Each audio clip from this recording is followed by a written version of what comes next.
And we're live. Welcome, everybody, to this week's edition of the Liberty First Foundation's Roundtable. With me, I have Jeremy, Primo Libertas Bishop, Frank, Yo Mama Johnson, and Michael Vasquez. As usual, each week we'd like to jump in here, go live on Facebook and YouTube, Twitter, and basically have a discussion of kind of what's going on throughout the United States and across the world in the realm of politics and in general everyday life.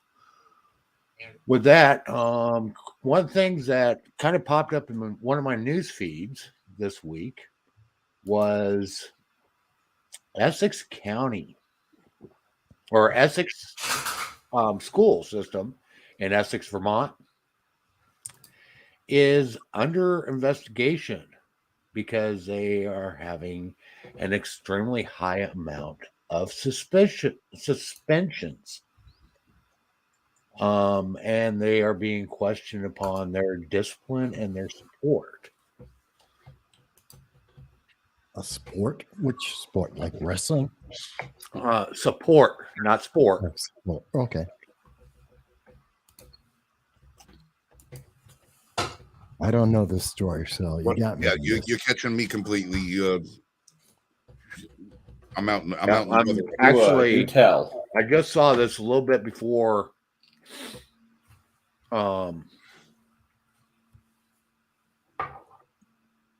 We came online. I'm trying to find the story. See, you didn't have it ready. So much for preparedness. Yeah.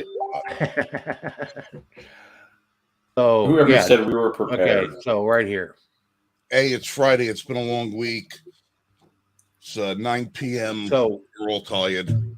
This school has 4,000 students, and 110 of them have been suspended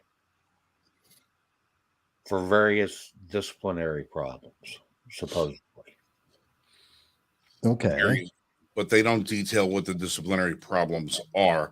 Are those disciplinary problems a result of, I don't know.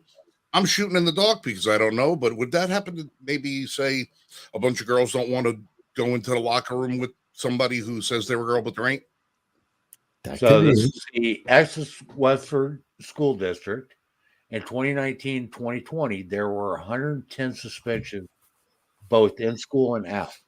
Of those suspensions, 10 of the students were suspended were black, even though they only make up roughly 5% of the school population.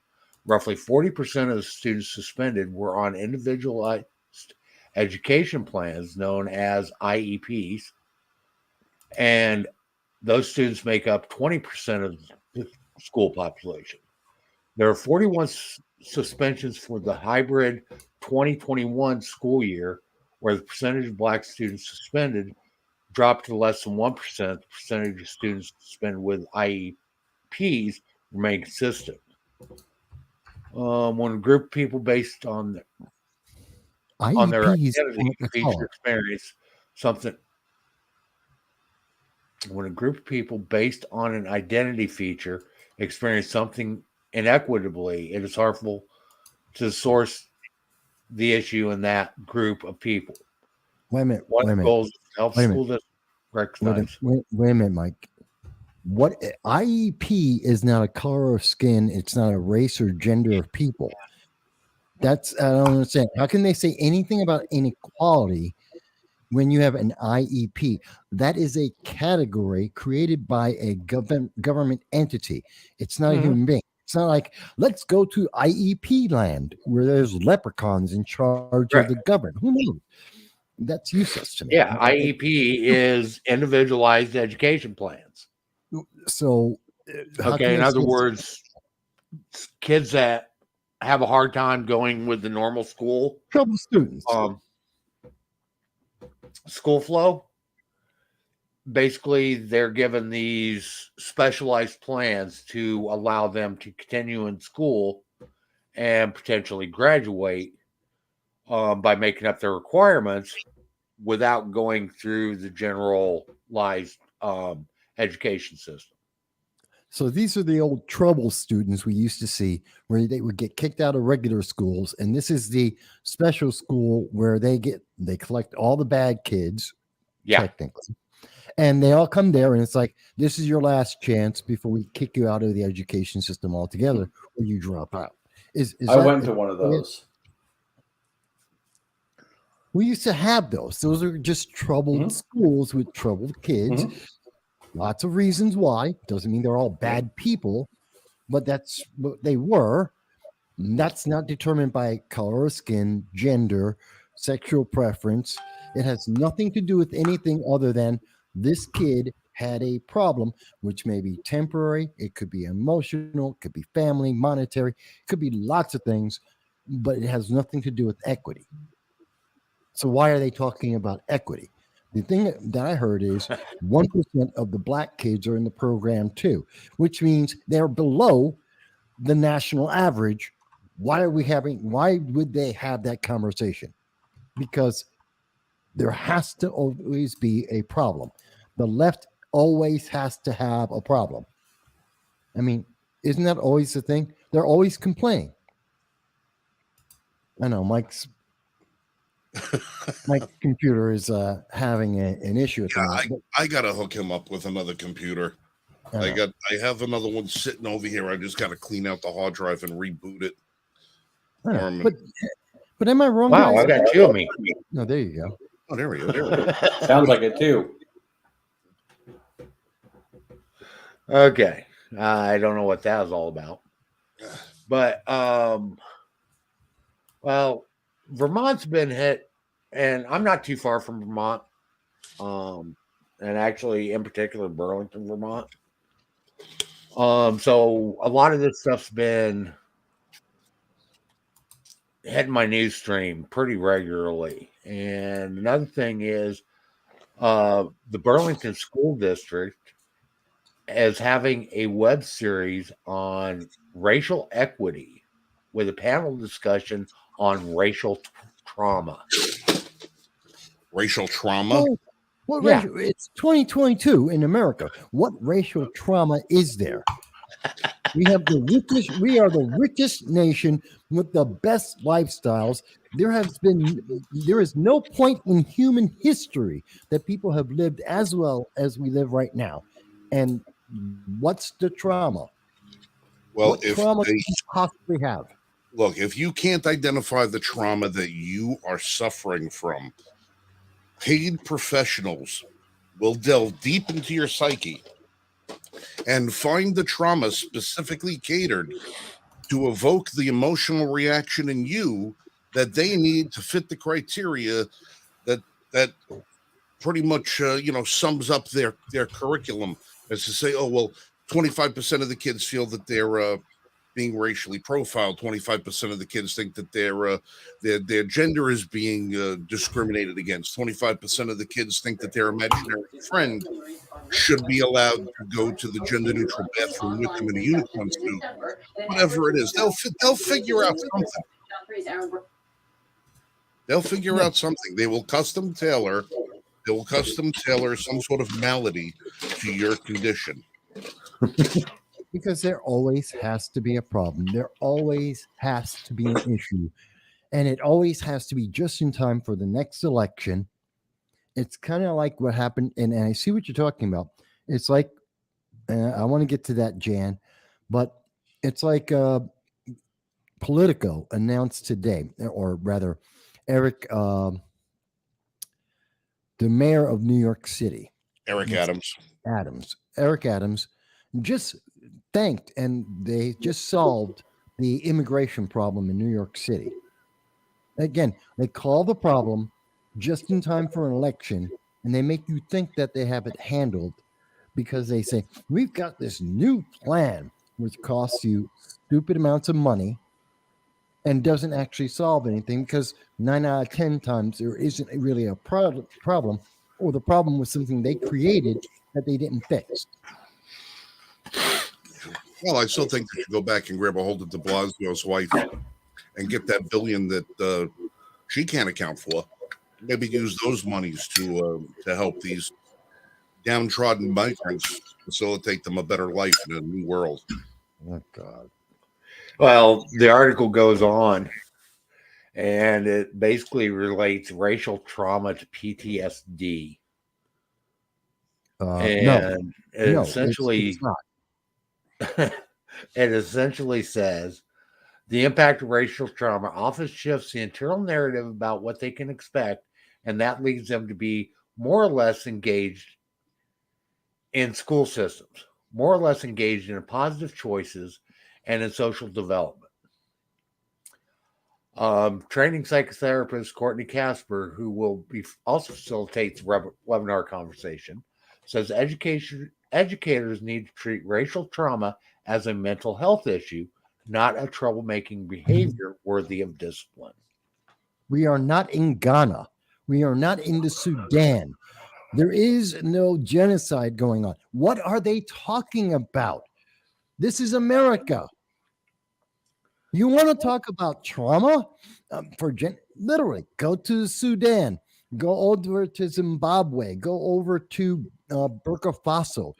You can go to Venezuela. Yeah, you'll have all kinds of trauma. We got no trauma. It's America. Well, it's as usual, and it's literally right on schedule. It is an election year. And every election year, the subject of race comes up and is amplified over and over and over, working to divide us even more. And one of the biggest things that they tried to do with this is they tried to sway more people of color into voting Democrat with all these racial narratives. Okay, regardless of whether they are true or not, they still are working to push this narrative to try to make people look like that there's an issue or a problem that really isn't there. Because And the Democrats have the solution, of course. When honestly, a lot of the racial problems that we've had throughout America, and one of the reasons why there is some inequality happening right now is because of programs that have been implemented in order to quote unquote help people of color. And all these programs have done, programs first off aren't constitutionally authorized. But second off, programs that have actually hurt the very people that they were supposed to help. Well, that's not exactly anything new. No, I mean that's nothing new. From Woodrow Wilson on down, we've been instituting policies and programs in this country that, on the face, say they're addressing a problem that usually doesn't exist, right? By creating 6 problems that didn't exist previous, and then they called, and this is the new Reconstruction. And it's never race isn't brought up as a subject, Michael. Race is brought up as an opportunity. Mm-hmm. It's never a subject. Subjects are things that there is some foundation in discussing. These are opportunities to create problems, right, that offer solutions that nobody needs. And that's said exactly. Okay. Government policy is, if it's not broken, fix it until it is. And thing is if we look back at through the 80s and the 90s, racism wasn't a huge topic of discussion. Because it's basically handled. The issues were all basically exactly settled. Okay. And actually, clear up until 2012. Okay, or actually just prior to 2012, when Biden was elected. I mean, not Biden, when Obama was 2000, you're elected, thinking 2008. or 2008.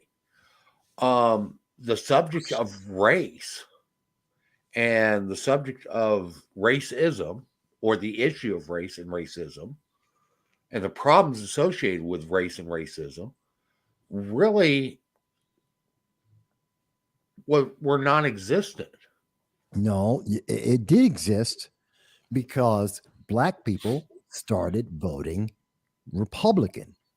Mhm. And when black people start voting Republican, Democrats freak out and tell you that being a Republican is selling out. And they have to come up with all these issues and fear. Don't you know there's still a problem? Yes, everything was resolved in the 80s and 90s. We had no real issues. And then they came and said, no, but we have to fix this for you. We have to make this better for you because you just don't realize how much of a problem there's. There's so much of a problem that 26% of all the members of Congress are either black or Hispanic, and I'm not even counting women, which would actually make it even higher. We have so much of a problem that a black man who never actually had a real job got to become a state senator and then became president of the United States and elected twice. He got elected and then he got reelected. It's such a major problem that we have had multiple credible individuals who are black and Hispanic and women who have run for elected office across this country and have won multiple times. My God, there's such a problem because the people who've been getting some of the most attention aren't Democrats. They're black or Hispanic women, and they're not Democrats. That's the problem. And I see that all the time. You want to look at what happened in 2020. They freaked out because Trump was actually getting the black vote because they were under 80% of all the black vote, and they were losing their minds as if every single black person in America gave up on the Democratic Party. They could not stand it. They freaked out, and suddenly everything's about BLM and race riots, and we have to pray to the altar of the fentanyl addict George Floyd. It's insane. Well, part of the thing that I saw was the shift. When I grew up, we spoke a lot about racism in a historical context. We went back and we looked at everything from slavery to Jim Crow to the Southern Democrat Party and everything else that went along with it. The race war riots that took place in the 60s and 70s. We looked at all of that. But everything that we looked at as far as racism was always based on small enclaves, small groups of people that perpetrated hideous things onto other groups of people. Or it was based on an individual. It was based on, when you had that guy, who was that, the leader of the KKK, or David Duke. Mm-hmm. Right. David Duke was the face of racism for the longest time in this country. 20 years, he was the face of racism. Everything that was wrong with race in this country, you could go back to David Duke, registered Democrat. Yeah. Once people started getting to the point where they said they would look around in their own lives and go, I'm not subjected to this. I don't see it in my life. I don't see it with my family. I don't see it with my friends. I don't see it with my workplace. I don't see it on my bowling team, my softball team, my police department. I don't see it. We had nice damping of all the racial animus fire. People started realizing a lot of it was made up. A lot of it was just sensationalized. And a lot of it was localized. And there was no reason in the world why racial groups had to hate each other because of the actions of some people. It wasn't until we started getting into the 2000s when I heard the term systemic racism. Because now it wasn't a matter of saying, this is that person, this is that group, this is this organization. Now it was a matter of saying, this is your country. Mm-hmm. Our country. And here's a question, okay? And I don't necessarily agree with Charlie Kirk's tactics or whatnot, but this is one question that Charlie Kirk brings up a lot in his turning point discussions. Okay, if there's systemic racism in America, name one thing that a white person can do that a black person can't. Name one thing. There isn't one. Okay. There isn't Name one. one law that makes something illegal for a black person, but is legal for a white person. There isn't one. Exactly. So where is the systemic racism? There Well- is none. It Well, doesn't that's- exist. It's exactly. a political tool. No, but you see, that's not the point of systemic racism. Systemic racism isn't something that you find spelled out. It's not something that you see painted on the wall. It's deep in the DNA. It's in the bones. It's in the marrow. It is so deeply ingrained into everything that it doesn't have to be written out for people to be reactive to it and to follow the footsteps of long dead soldiers of the Confederacy. It doesn't have to be spelled out. It's there. It's there. It exists. And you have to accept the fact that it exists and atone for the fact that it exists. Otherwise, we're never going to get past it. Now, when you ask for points of contention to say, can you please show me examples of where it is? Can you please show? And then when you counter it with the examples of, well, one of the wealthiest women in America is Oprah Winfrey. Mm-hmm. Barack Obama was a 2-term president, is now a billionaire. Mm-hmm. For years. I mean, now this will sound stupid given the current history and track record, but for years, the phrase America's dad was Bill Cosby. Right. Yep. Right. There was so much. And now it's like when you say, look at everything. How could you possibly say that there's any of this that exists? You don't have to anymore because you can't disprove it, because they say it's in the ether. It's in the ether, and no matter what you say or prove, those are exceptions to the rule. Those are examples that the racially motivated and biased system has embraced those examples to put them into positions of prominence and prosperity in order to deflect from the racism that you don't see everywhere else. The racism that killed George Floyd. Wait a minute. Then shouldn't we be concerned that if it's just a smokescreen? Obama is a smokescreen. Oprah, Bill Cosby, all the successful black people that happen to all be progressive and Democrat, if they're all on the same side and they're all the same people who are in power and it's systemic because they're the smokescreen, then why are we listening to Democrats about this since they're the ones putting up the smokescreen? Well, see, now that you brought that up, to play devil's advocate, I will be somebody who has to address that. And now what I'm going to do, instead of addressing that logical claim, I'm going to go out and organize an event called Scream at the Sky. And I will organize several thousand of us to go outside and yell at the top of our lungs in the middle of a park for 3 days straight until your argument is forgotten about and I win. Yeah. That's you don't have to win the argument. You don't have to win the argument. All you have to do is be loud. That's all you have to do is be loud. And you get people like Candace Owens, Kanye West, Morgan. What's his first name?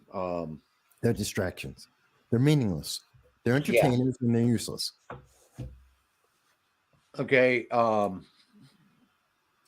You have those people who are black who literally say this doesn't exist. Yeah. And they are called literally every name under the book. Yeah, I know. I think our friend's been called some of those names. Okay. You've shared your emails, Voss. I've read some of the things that they've called you. And threatened my life and all that. Right. Because Okay. you have to be on the plantation. You have to believe what they believe. And if you don't, because the mere existence, the fact that someone who is Black, Hispanic, or a woman and is conservative, or if they're anything but a progressive Democrat, it breaks their world and they cannot live with that. They cannot live with the idea that someone else exists with a different idea.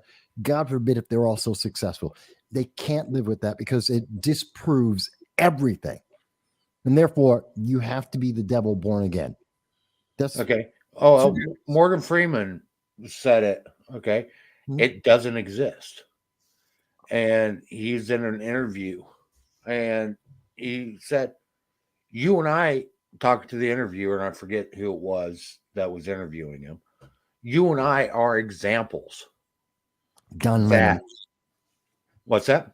It was Don Lemon. Yeah.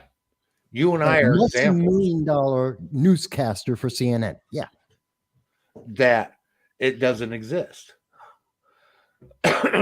Okay. We look at NFL statistics. Okay. The majority of NFL players are people of color.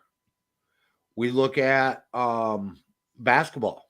Again, the majority of successful basketball players are people of color.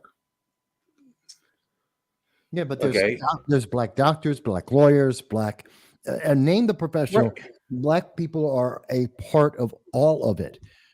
We are Americans. Now, again, there is no hardship. We are in America. This is stupid. And you brought up a great point, Michael.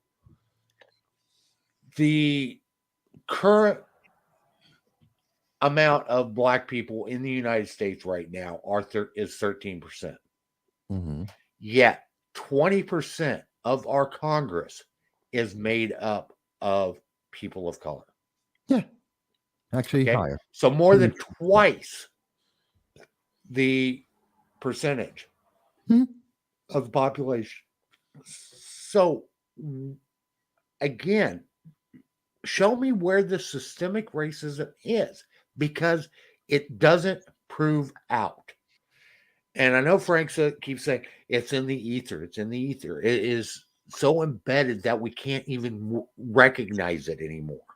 No, that's the argument that comes from the far left. It's part of CRT.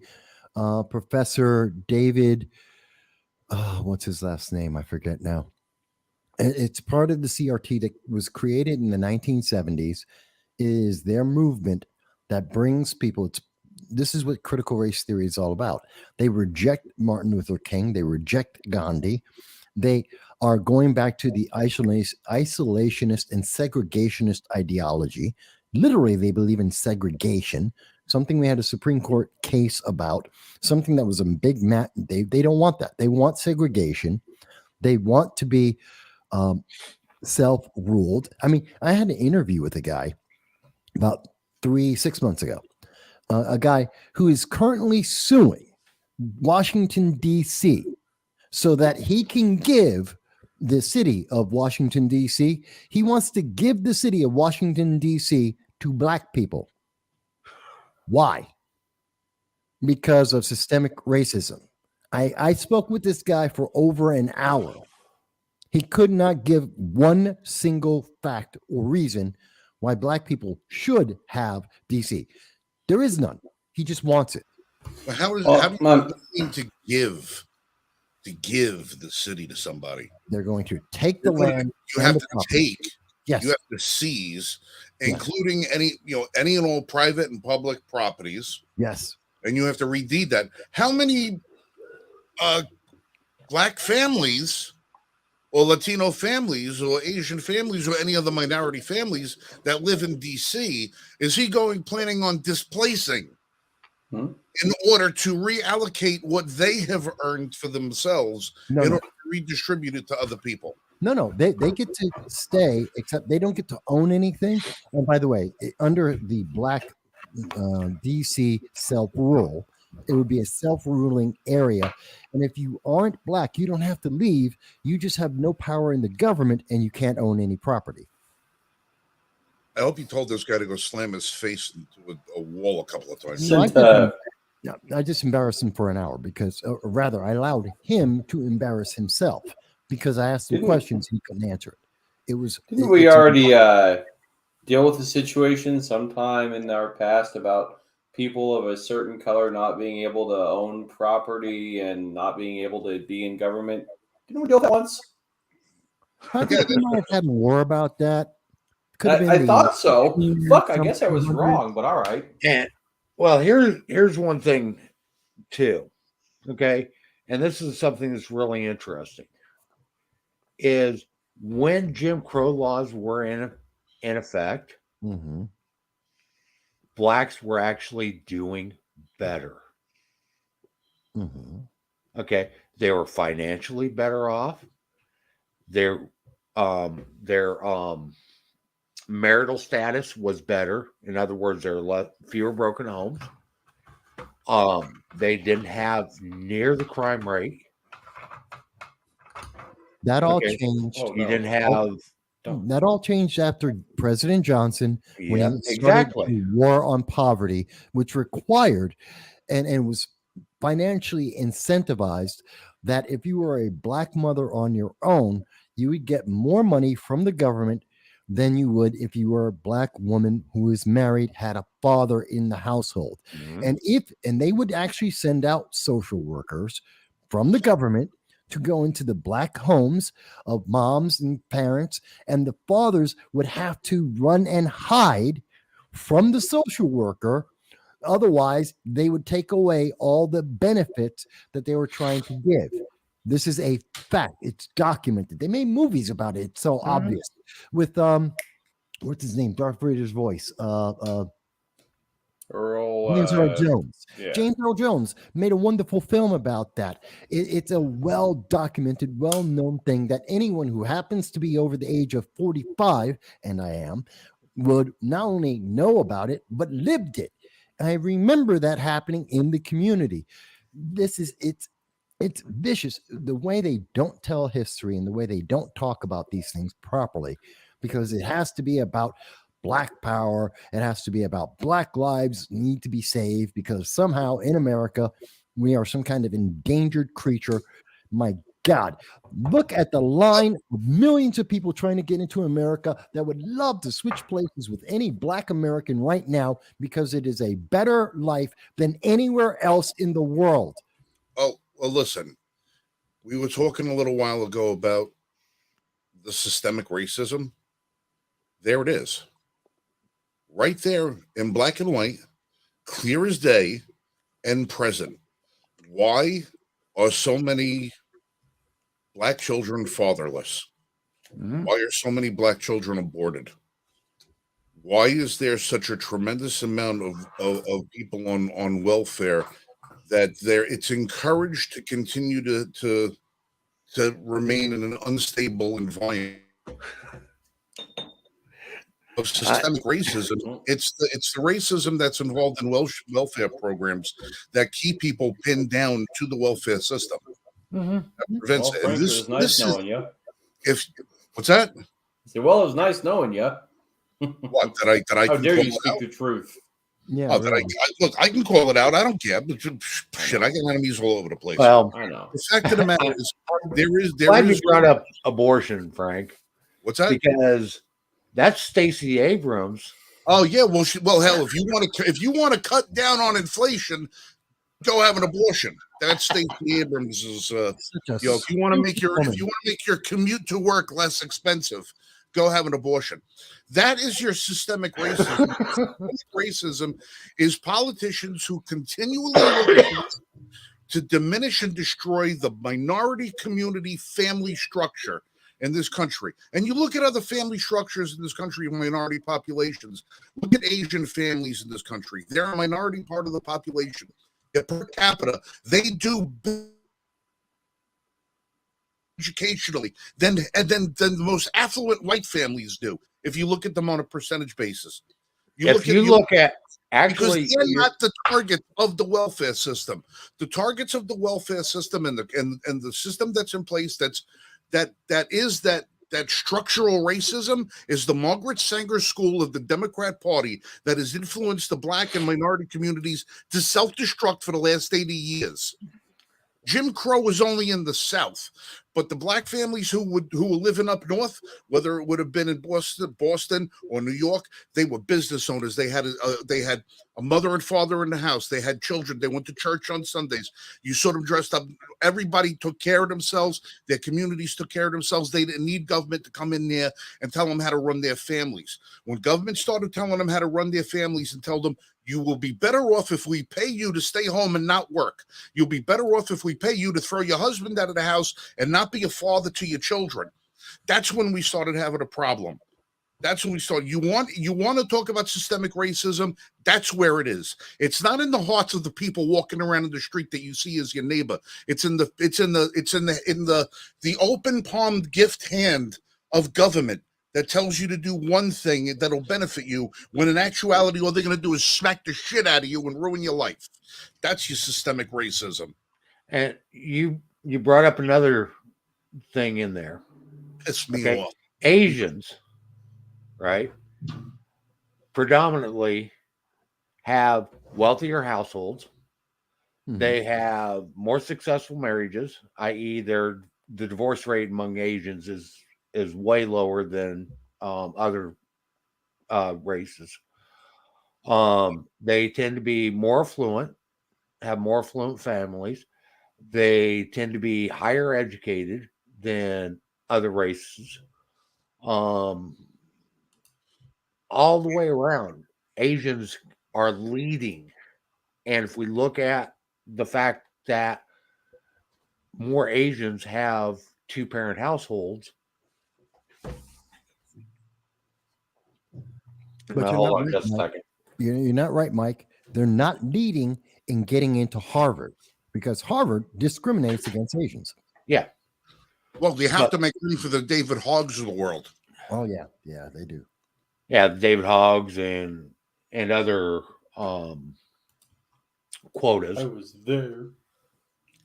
I mean, it's no matter how you look at it, okay, it keeps, I mean, they keep pushing this narrative of white supremacy, white supremacy, white supremacy, white supremacy. Okay. But you've got an ethnic group, an ethnic minority that is surpassing whites on every scale. Okay. And that's the Asians. Okay. They keep saying how blacks are disproportionately sent to prison. Well, it's also been shown that people that come out of a one-parent household are more likely to commit criminal activities and demonstrate criminal behavior. The highest proportion of the race with the highest proportion of single-parent families is blacks. No, I don't even think it's because of that. You know what it is? Black culture, which is a commodity, because you can buy your blackness. You can absolutely buy your blackness. And it is a commodity that sells crime and degeneracy. Look at the rappers. And before 1992, rap wasn't a single genre. There were many different styles of rap. Back when they told us it was a fad and wouldn't exist. And in 1992, the industry switched to what was then called gangster rap, which is current day, all forms of rap today, or what we used to call gangster rap. And it was formulated and it was created by actual gangsters, Eazy-E and the whole crew, a bunch of criminals who actually were doing this at parties. And then they got good at it. They sold out to the record studios because it was a lot more money than their criminal careers were able to make. And then they took on that persona. They kept their persona and just did it on stage. And that's why we see today that all the rappers want to get arrested and want to be seen as thugs, because it's a continuation of that same element. And we are selling that to black people as part of the commodity of being black. You've got to wear these jeans. You have to wear these sneakers. You have to have this look. You have to speak in this manner, because if you don't, you're not black. And that is a problem. There's your biggest if problem. you don't vote for Joe Biden. Well, and if you don't vote for Joe Biden, and anyone who breaks that system, again, if we're breaking that mentality, if you do something that isn't being approved, if you buy clothing that isn't off the rack of the gangster mentality, that look that they have told you you're supposed to be, you are a sellout. If you don't talk the way that they want you to speak, with ebonics that they continuously try to impart into the black community, then you've sold out. You know what? I have never gotten a check from anybody because of the way I speak, or because I went to school and I got educated and my mother helped me to do that. You know who did? The rappers. They get paid every day to say things that I never say, to speak about people in a way I would never speak about black women. And they go around saying the worst things about the entire community, and they are lauded, or they're like LeBron James playing a game. And someone thinks, well, LeBron is great because he plays a game. I'm sorry. That doesn't make him important. He's an entertainer. Good for him that he has a talent. I'm happy for him. He makes money. Fantastic. That doesn't make him smart or qualified or capable, or least of all things, a politician. He makes him sold. He is selling out. He was bought under a contract to play a game. And that's it. Same Dr. Dre and all the Jay-Z, they get paid to go on stage and say things that white people and any other race can't say about black people.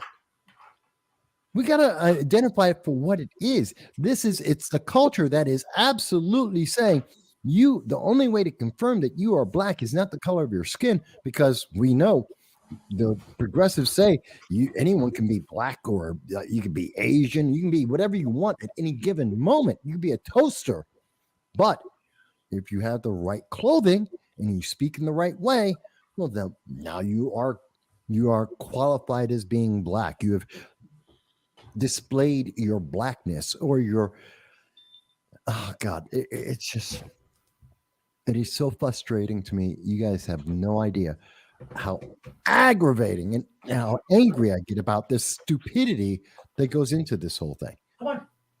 And we're hearing people like Stacey Abrams, another monumental midget when it comes to she's a mental midget. And she is literally trying to push this agenda, saying, okay, you need to kill more babies. There are more babies killed in New York City than are born for black parents. And she's out there saying you need to kill more babies up to and at the moment of birth so that you can save 10 cents on your gas tank. Are we being serious here? Is she thinking, did anyone think this through before she went out there and said, yeah, having a baby is going to cost you money. You're going to save money. Just kill the babies. That is evil. That is evil. And yet she's lauded for saying things like that. I do not understand it.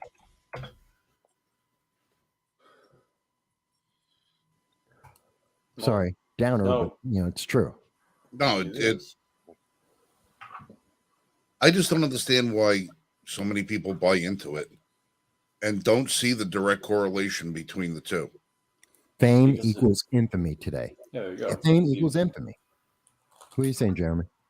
No, I was agreeing with him, saying that it gives them something to hate and makes them feel good inside about what they're doing, because it's easier for them to follow that status quo and say that every white person is racist and so on and so forth. And people, like you were saying, LeBron's a hero and Stacey Abrams is a hero, and all these people that haven't done shit for anybody, or like you said, they're lauded after. And it's unbelievable to me that all you have to do to get there is speak hate.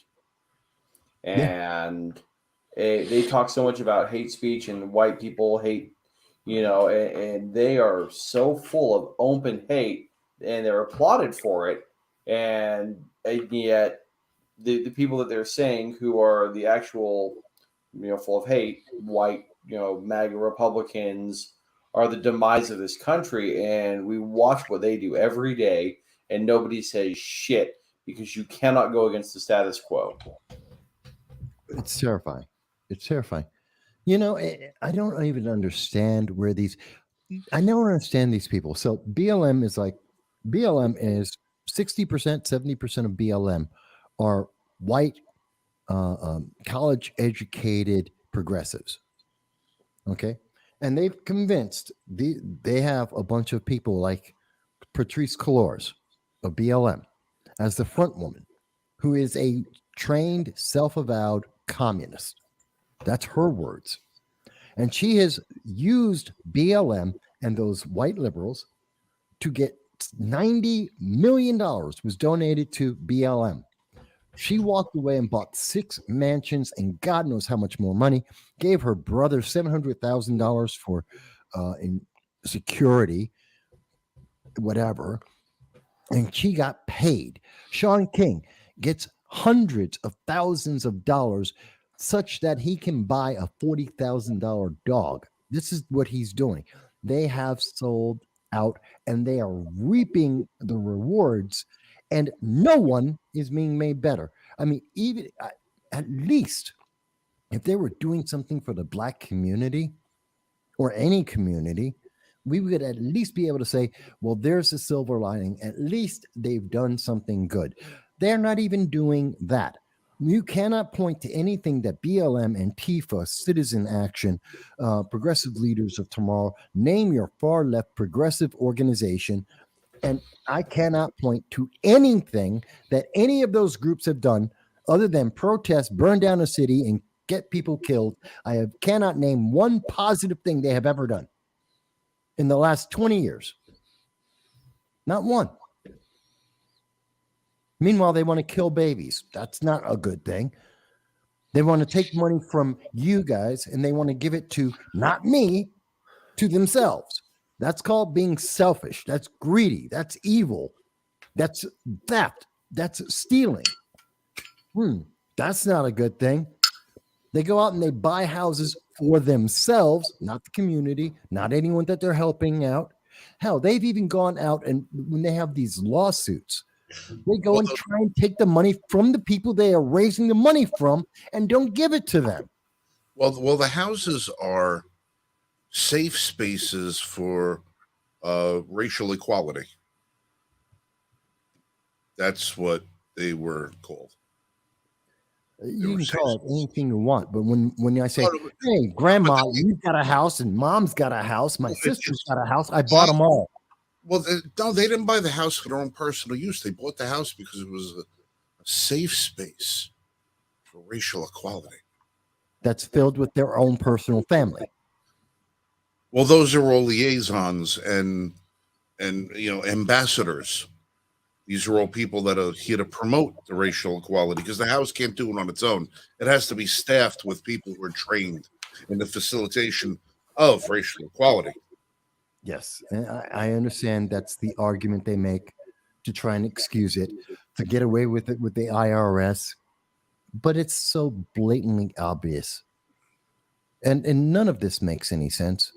And that's why I get so angry with people like Eric Adams when he lies to the public and says, oh, last week I needed $1 billion because there's 17,000 illegal aliens. And then a week later turns around now, today, he's coming out in Politico and he's saying, the Biden administration's done the greatest job ever with immigration. There is no more illegal immigration. Literally, he said that on Politico today, just before we got onto the program. I can show you the article. where he's saying the Biden administration is fantastic. I told them that New York City is filled with illegal aliens, and we needed $1 billion, and he needed to help. And now, today, we still have illegal aliens. We still have over 17,000 of them. He didn't get $1 billion from the federal government, but the Biden administration is fantastic. There is no more illegal immigration in America. You bought and paid for shill. I can't believe it. And no one wants to call him out because he's black. No one wants to call out Kamala because she's black, or she's a person of color, whatever. She changes that as fast as people change their pronouns. And she's failed in the southern border, which is why we have over 5 million illegal aliens that have entered this nation. They're failures, but you can't say that because, you can't say that because she's, presumably a female, and she's presumably black or some other. Well, to them, it's not a failure. Of females, they want it to happen. So the worse it gets, the more successful they think it is, because it's all for a plan. It's all for agenda. Well, I think we need to mix it up and bring a friend of the program and female into the stream. I'm going to add here. So, everyone who doesn't know, this is Jan. Say hello, everybody. Hello, Jan. Long-time supporter and friend of our program. What's your take on this? Nope. Uh-oh. We may have some issues. No worries. Okay. Have them set up. I want to go back a little bit because I had heard about this earlier, but I wanted to get some information on it first. Okay. We're talking about abortion, and we're talking about how several states are enacting laws in protest of the overturning of Roe v. Wade. Yeah. California literally said she got kicked out. Just passed a law. It's Assembly Bill number 2223. And it is called Reproductive Health. The U.S. Department of Justice, Office of Justice Programs, talks about this law as infanticide. Now I'm going to go ahead and share this.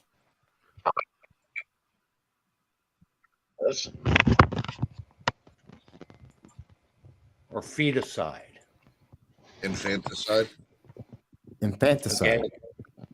The California law prescribing non-consensual feticide is effective in both application and theory, and the state should enact a separate statute that properly recognizes the unique status of the human fetus and prescribes a sufficiently wide range of criminal conduct. Okay. Another, let's see where it's at.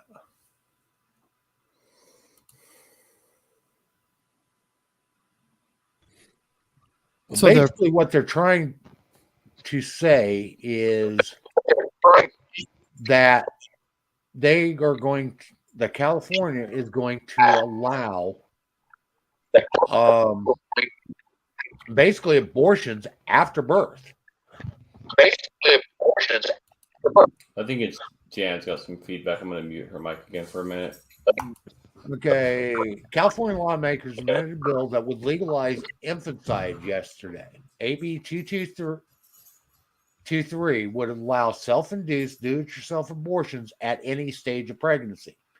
The newest version of the bill provides immunity from prosecution for any pregnancy outcome, including perinatal death due to causes that occurred in utero. The perinatal period includes late-stage pregnancy through 1 month after birth. So if you try in other words, up to a month after the birth, you can kill your child.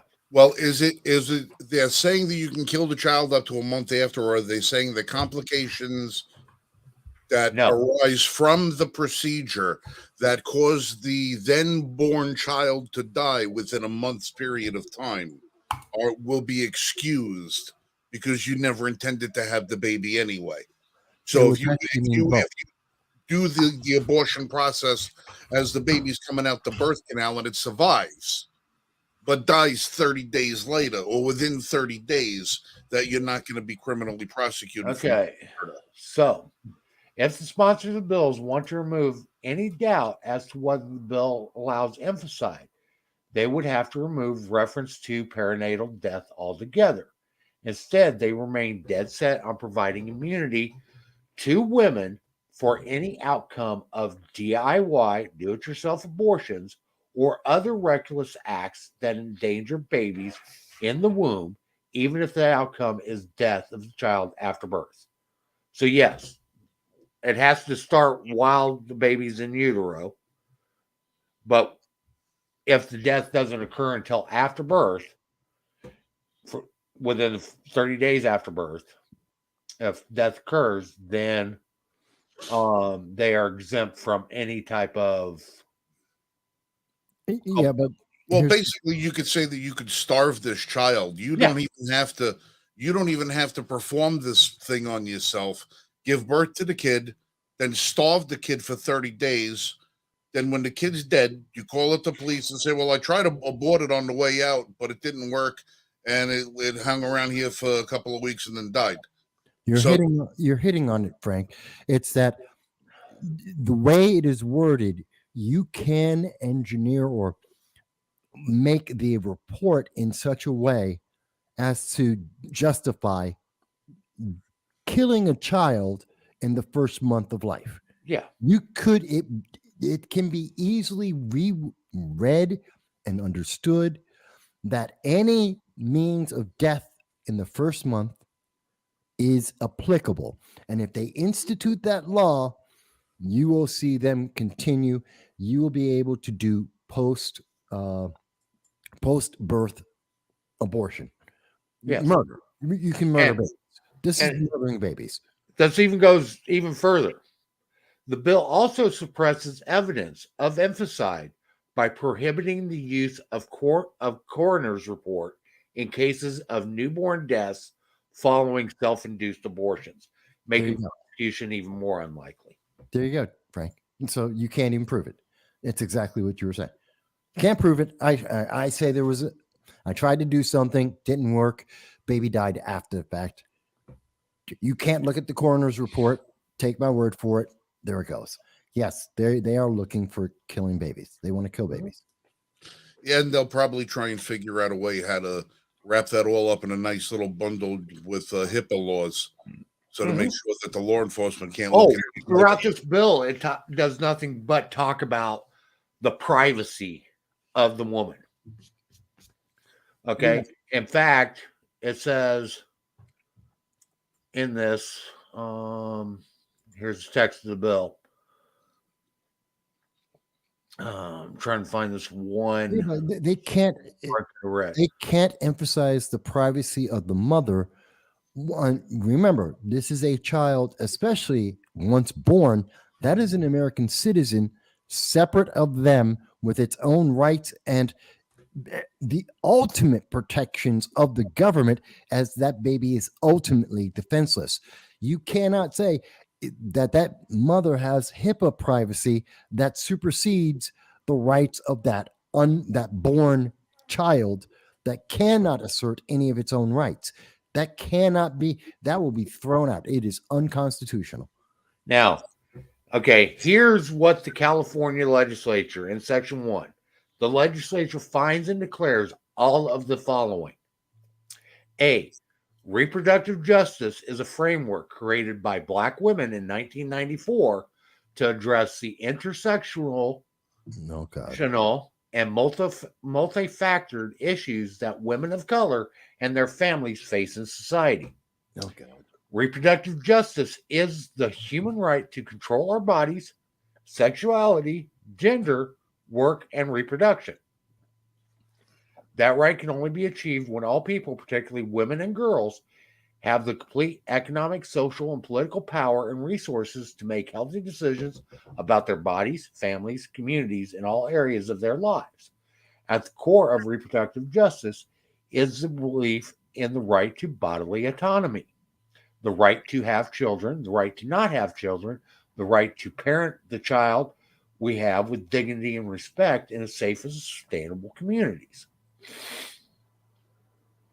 A critical part of realizing reproductive justice for people in California is clarifying that there shall be no civil or criminal penalties for people's actual, potential, and alleged pregnancy outcomes. Um, This is evil. This is evil. Just Damn it. call it what it is. And then, um, And unconstitutional. And again, when did that ever stop anybody? Well, yes.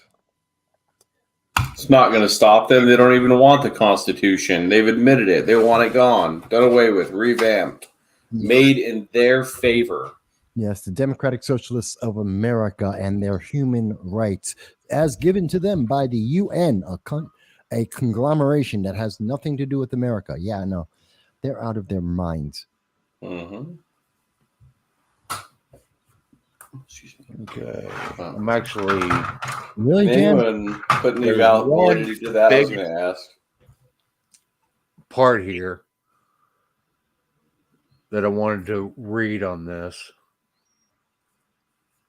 Well, Jan's saying that they're looking at that they're even so bold and they are so emboldened today that now they have politicians who are actually admitting, yeah, we'll do an abortion up to 18 years. Why not?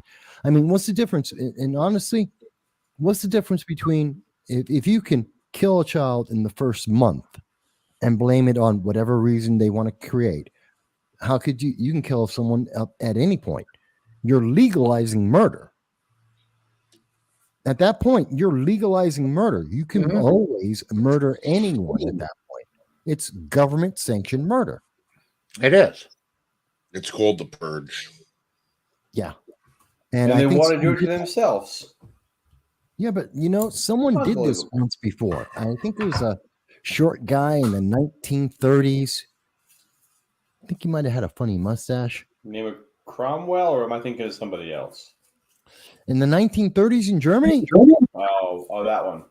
Yeah, that funny guy. He had the Okay. same kind of idea. Chaplain, Here's Charlie. the section that I was looking for. Okay, it's under section 5 of this bill, numbered 123462.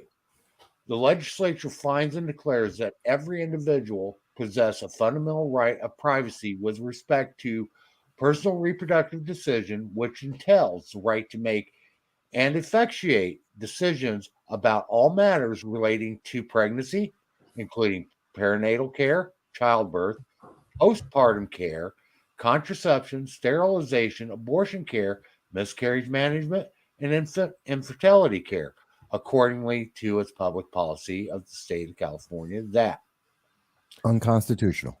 It's all everything you just mentioned is unconstitutional because the baby has a right. Period.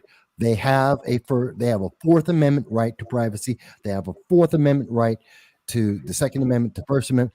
They have a right to life.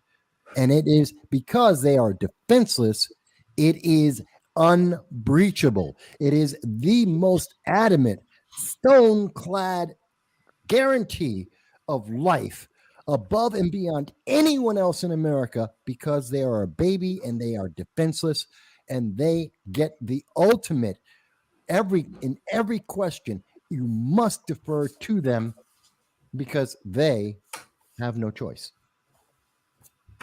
yeah, I mean it's some of the stuff that they are coming out with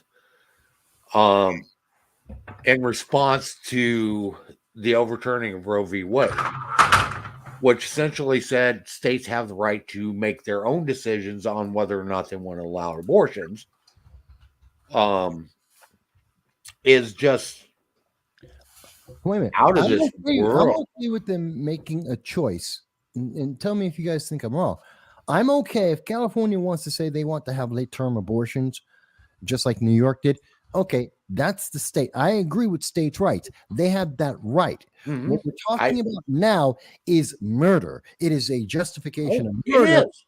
because you're now dealing with a individual life. This is why I believe, the 15. If you have to have a compromise, 15 weeks is it, because there is a heartbeat. Even though Stacey Abrams, the brilliant economist that she is, thinks that the machines all across the world have been redesigned by a cabal of conservatives to make a heartbeat where she says it doesn't exist. This is insane. She's insane.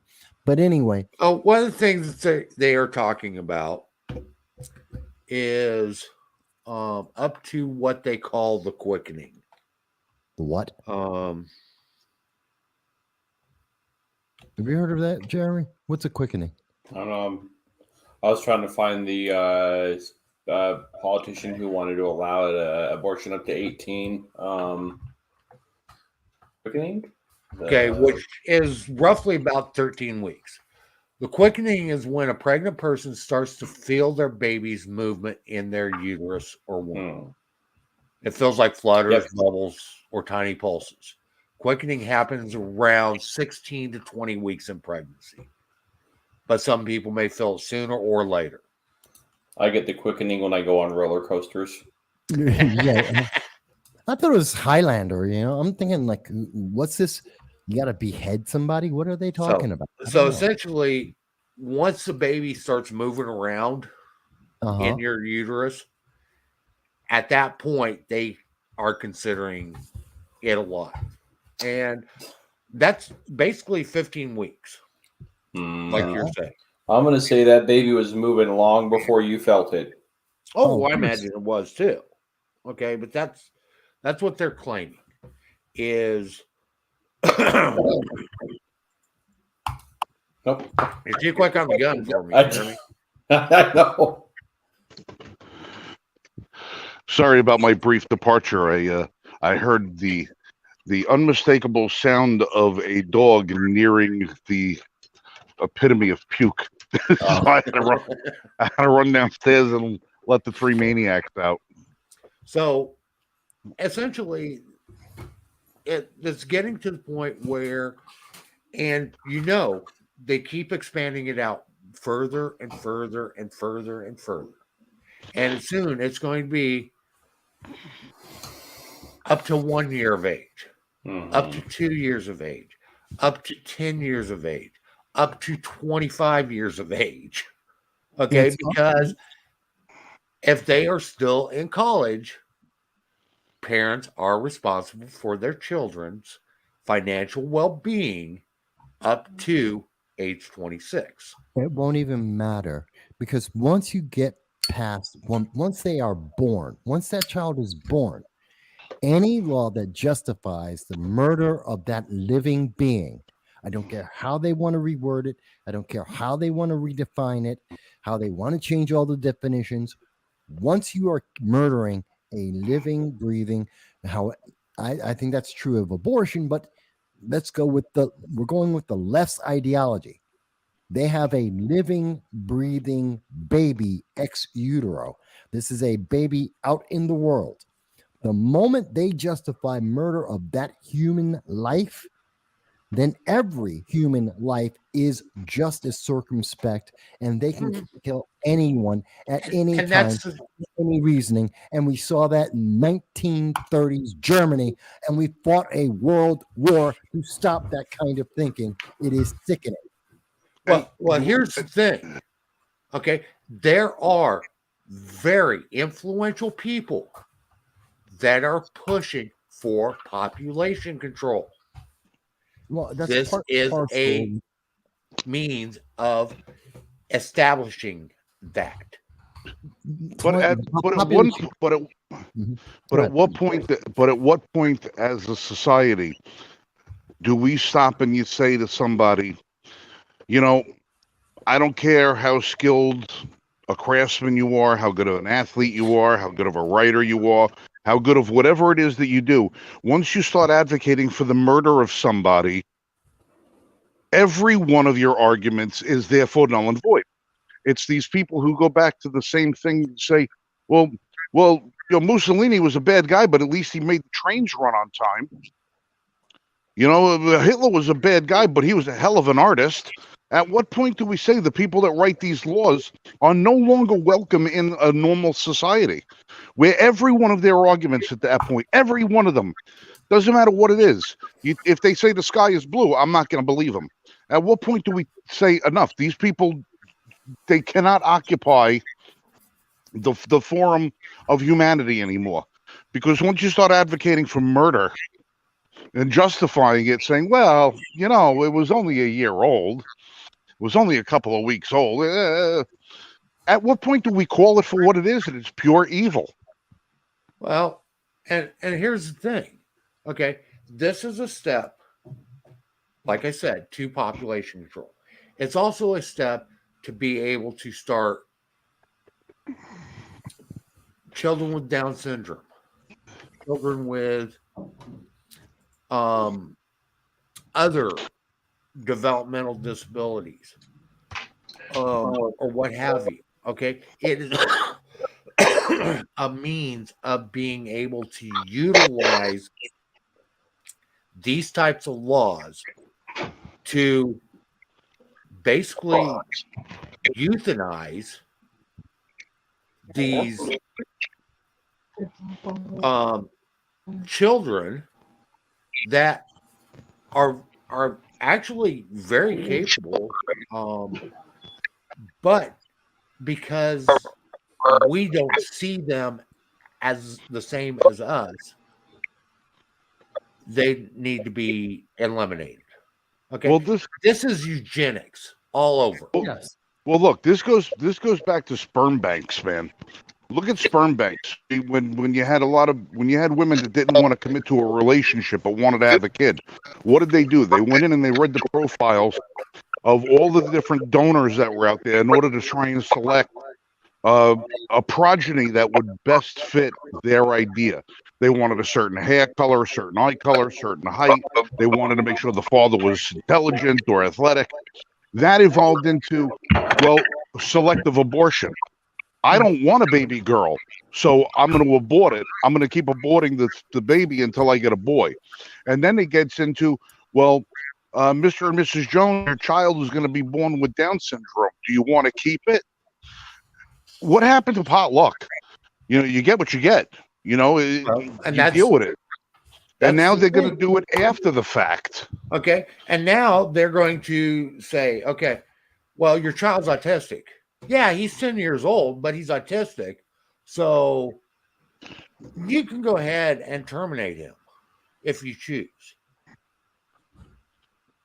This is all the eugenics program. Okay, I mean, come on. Let's call it out for what it is. Okay, it's genocide.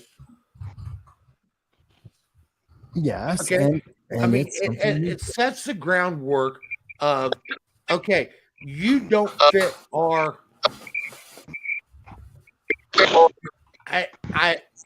ideology of what is required to live in our country. So we are going to terminate you. Well, okay, you don't have the right social standing. You don't have the right social mentality. You think wrongly. I mean, the list goes on. Where do we call it stops? Enough is enough. Well, look, you know how they always say, art imitates life. If you go back somewhere in the mid '90s, there was a movie called Gattaca. Yep. That pretty much describes exactly this whole situation. How everything is selective birth. Your trade, your proficiency is all determined, at the time that you're conceived, and that those people that don't follow that, they breed a certain type of person just to be maintenance workers, just to be janitors, and that's all you'll ever aspire to. That's all you'll ever be allowed to do. You'll never be able to perform outside of the group that you were designated for at the time of conception. And this is what we're doing. We can't necessarily, we don't have the technology yet to say, okay, we're just going to breed geniuses. Technology to look at a child and say, yeah, this kid's ugly. You know, it's just the next step. It's just the next step. And unless and until these people are put out and say, no, you can't do that. And we start teaching kids that shit's wrong. The next generation is going to be making the decision we are afraid to make now. Now, Jan actually in comments earlier, and we're going to get Jan here and on the discussion here real quick. Brought up some things that are also very troubling along these lines, because this actually helps to fit into the realm of what tools are they going to be utilizing for this. Okay. Came out today. Boston University was bragging about their gain of function research into COVID-19 in developing a strain that is 80% fatal. Okay. And for those who don't know, fatalities. Gain of function translates into biological weapon. Yes. Okay.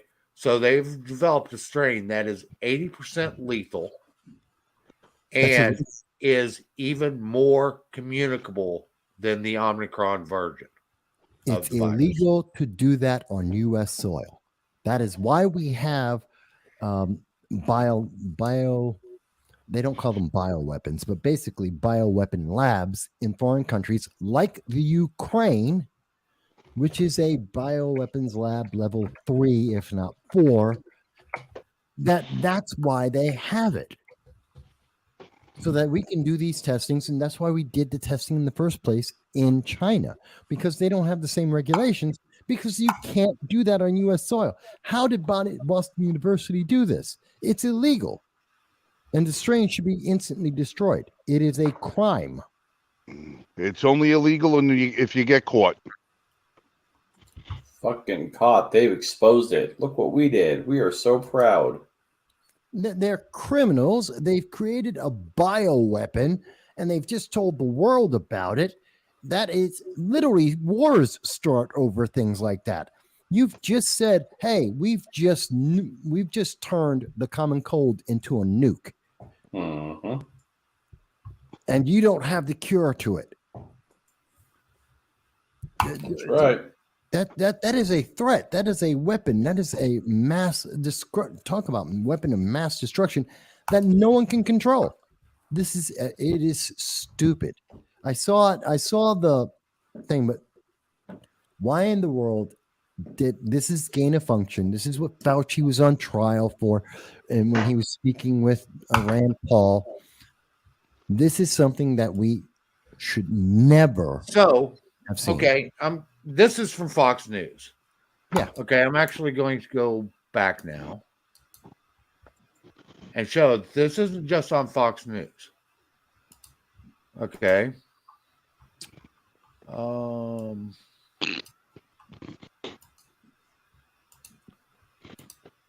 Here's OSAP.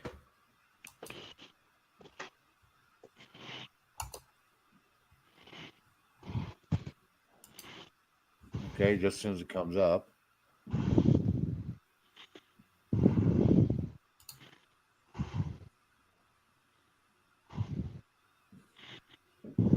Okay, so this says that Boston University did not create a more lethal strain of COVID in its lab.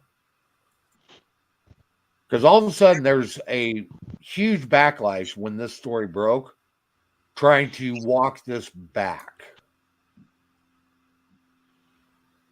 Okay, this is WGBH, and this is where Boston University is actually defending its gain of function research. Boston University defends COVID-19 research, calling criticism inaccurate. And Boston University is trying to correct the record about COVID-19 research conducted by its scientists following a series of news reports that the university said inaccurately cast its work as dangerous and not properly evaluated by federal authorities. In an article published Monday by UK publication Daily Mail, reported that scientists in BU's National Emerging Infectious Disease Laboratories had created a new and more lethal strain of COVID-19 virus by combining an Omicron variant with the original strain of the variant of the strain of the virus. The article describes the research as gain-of-function research, which is a scientific term for altering a virus to possibly make it more infectious and deadly. But a statement from BU and an article on the university's website said the research is not gain-of-function research because it did not create a more dangerous strain. The university's press officials office said the research did the opposite. In fact, created a less dangerous form of the virus. But they still created a form of the virus. Well, one, they manipulated the virus, which means it's gain of function because they changed the virus. But besides that, if it is whether they intended to or not, they have a strain that is more contagious and more lethal. It doesn't matter how much more, it doesn't matter by what degree. It is more contagious and it is more lethal. That is both gain of function and bioweapons research. Whether the intention is that or not has nothing to do with it, and they can't say it's less than the original. Well, who cares? They're using the Hillary Clinton defense. Okay. The reason why Hillary Clinton wasn't charged by the FBI is because they said she didn't intend to destroy all of those emails. She didn't intend Get your hammers to have that. Now, she didn't intend to. So now intent, so long as you can claim that your intention was not malicious, then no crime was committed. okay. I didn't intend on killing the guy. It just happened. I love their argument. I didn't intend on dropping because it's not as deadly as the original Wuhan strain, so therefore it's less deadly. It's more deadly than the strain that's running around the world right now. It is more contagious and more lethal than a strain that exists. I don't care which strain. If it is more dangerous than anything that nature has created or that we have seen in nature, then they made a deadly. That is bioweapons research. That is gain of function. Somebody go drag Fauci out of his hole. Let's get his opinion on this. So the article goes on and says the coverage has brought new attention to BU's National Emergency Infectious Disease Laboratories, which has faced scrutiny in the past for hosting research into some of the deadliest pathogens in the world. The Daily Mail article and subsequent story by Fox News correctly pointed out that the research created a strain that killed 80% of infected mice. But those articles did not mention that the original Wuhan strain the university researchers started with killed 100% of infected mice. And what does the current strain in the world kill? Less than 80. So therefore, they made a strain that's more deadly than what's out here. The statement was taken out of context for purposes of sensationalism. The lab's director, Robert Corley, was quoted as saying in an article on the university's website, and it totally misrepresents not only the findings, but also the purpose of the study. And what exactly was the purpose of the study? Did he elaborate on what the purpose of the study was, or did he just say, well, it wasn't the purpose of the study, so leave me alone? Something along the lines of, look what I can do. It is gain of function. Professors at Rutgers University, which I went to, are saying that it's gain of function. It is gain of function. The current, if there is any strain that exists and you create a strain that is deadlier than what is existing in nature, that is gain of function. It's one of the definitions of gain of function. If you create a strain that is deadlier than what nature has made, that is an artificial recombination. You have violated the law. They did it on American soil. It is a crime. It violates international law. This is a problem. And the fact, why are these idiots fooling around with this in the first place? Right. What was the Exactly. intention of doing this? Okay. And the whole COVID thing, and they keep trying to put it back on bats when the amount of evidence is almost overwhelming that it came out of a Wuhan lab. A Wuhan lab, no that- less, that is owned by a guy who is a proponent for population control. U.S. funds from the National Institutes of Health, directed by, guess who? Fauci. It has been proven in records over and over again, as presented to Congress at the request of Senator Rand Paul, that there was funding from the United States government under Dr. Fauci to Wuhan labs, that Wuhan labs were doing research that were defined under the original definition of gain of function, which has since been redefined. The original definition of gain of function, it qualified under that, which makes it technically, it was illegal at the time, and it was authorized by Dr. Fauci and the NIH. This is a problem. We're continuing down that same path. This is problematic. They're playing games with the words to avoid lawsuits, and I want to know, Well, dangerous. and like all of us, okay, and the question's already been raised.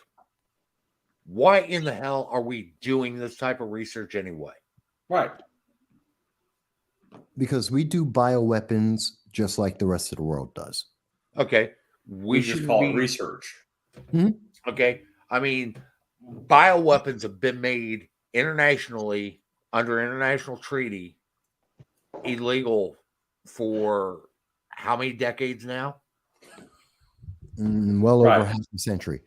But we do it anyway. That's why we have biosafety labs, or they have a couple of different names to investigate infectious diseases around the world. And you know that you have a bioweapons lab when an unknown biosafety lab in a country, Ukraine, outside of the United States, outside of NATO, is getting tens of millions of dollars for the research being done there that is not documented anywhere, that no one even knew it existed. No one even knew it was there until the day the Russians were standing right next to it. And they go, we've got to protect that bioweapons facility, bio research facility. Right.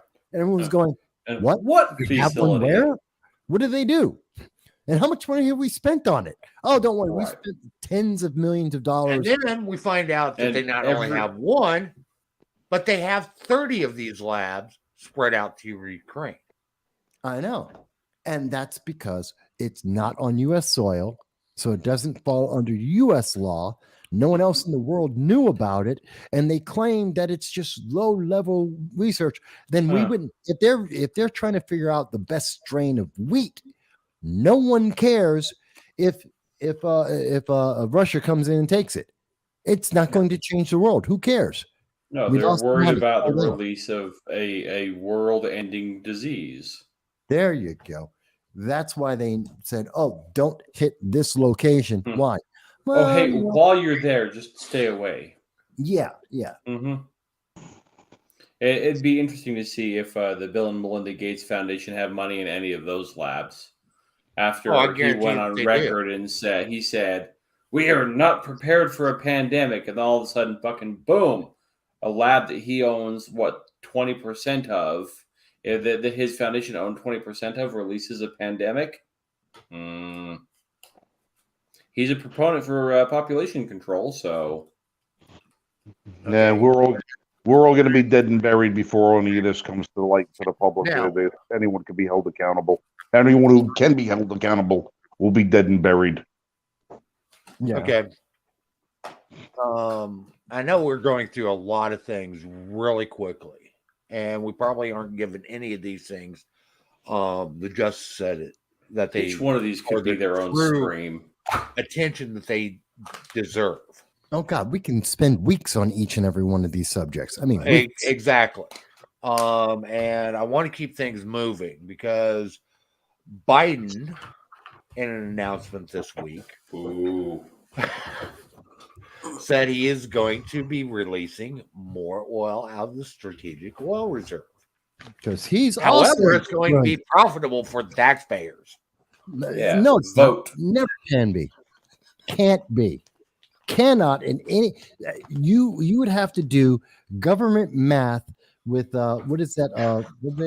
You'd have to do Common Core math on top of government math, and then throw it out the window, burn it, shoot it, and then just pick a number out of your ass, and then you'll probably get closer to the math he's doing. Here's how it's supposed to work under Biden's proposal. We're going to be selling this oil that we're taking out of the strategic oil reserve at $90 a barrel. We won't replenish that oil back into the strategic oil reserve until prices fall below $70 a barrel. If and when that ever happens. He's an idiot. We are going to be making a profit. No, we won't be making a profit because it's an emergency fund. It's not meant for math. This isn't speculation. We're not in the stock market. Last time I checked, you don't make a profit by selling something and then buying that product back later at a cheaper price. Mm-hmm. So wait. Is he saying he's going to sell this to other countries at $90 a barrel? Yes. Wherever it's going to be sold at $90 a barrel, which is the current price. Right. Well, I just want to make sure he wasn't saying that he was going to sell it to us at $90 a barrel. Well, he's not going to sell it to other countries. He's going to give it to other countries. Okay. Damn right. So we're taking it out at $90 a barrel. We're going to supposedly replenish it at $70 a barrel. However, nobody's taking into account the original cost of when it was put into the strategic oil reserve. Well, you left out the key point of what is our original. See, this is like the stock market. What's your original cost basis? We don't know because he's not going to tell us. Exactly. So we don't know if but on top of it, he also wanted to reassure that we have more than adequate supplies in our strategic oil reserve. No, we don't. Because we're only at about half. We're not even down to half of our strategic oil reserves. We're below 1984 levels of oil reserve when they first started building it up. He has wasted this on a non-emergency. It is specifically there for a global or state or nationwide emergency, not because of votes, not because of popularity, not because, well, we're in a recession. It's an emergency. It's in the damn name. He is stupid. It isn't. It is an emergency. It is an emergency, Mike. The Democrats are polling 14% less than generic Republicans across every ballot metric. This is an emergency for them. But yet Biden is predicting a swing for the Democrats. They're going to gain seats in the House and the Senate. Yeah, him, Michael Moore, and Nancy Pelosi, and they're all old and dumb because nobody in their right mind believes that. Biden there isn't a single poll out there. Yeah, well, Biden also Democrats ahead in any race. Well, the only poll that I saw so far that has a Democrat slightly ahead is Warnock is 0.5% ahead of what's his face out there? Herschel Walker. That's Herschel Walker. That's the only poll that I've seen so far. But I mean, hell, even here in New York, okay, a one-party state, Zeldin is gaining rapidly on Hochul. He's 2 points. Yeah, he's within 2 points. He's within 2 points. Josh Riley versus Mark Molinaro is within 3. Almost all the races are essentially they're tied. If the logic that the MAGA Republicans tend to not answer poll questions, and therefore they're the hidden 5%, then that would indicate that the Republicans would be leading in all of those races by at least 1 to 2 points. Whether or not that translates into actual votes and they can overcome the fraud that's going to be, you want to talk systemic policy? Fraud. Election fraud is a systemic policy in this country. If that bears out, if it was a fair election, then I think the Republicans would have it. AP is already calling 6 different states for Republicans to take the governorship, though. Yeah. Yeah. And that's the AP. Everyone has seen this. Nothing has changed. Democrats have nothing to win. That's why their latest commercial is saying, oh, the Republicans are going to take away women's rights as they flood the nation with assault weapons, which is a lie. It is a straight out bald-faced lie. And they're trying to say that somehow Republicans who are supporting the Second Amendment, supporting the First Amendment, supporting your rights and freedoms are also taking away your rights and freedoms because we support the 10th Amendment, one of your rights and your freedoms. Really, it makes no sense. None of their oh God, it just doesn't make any sense.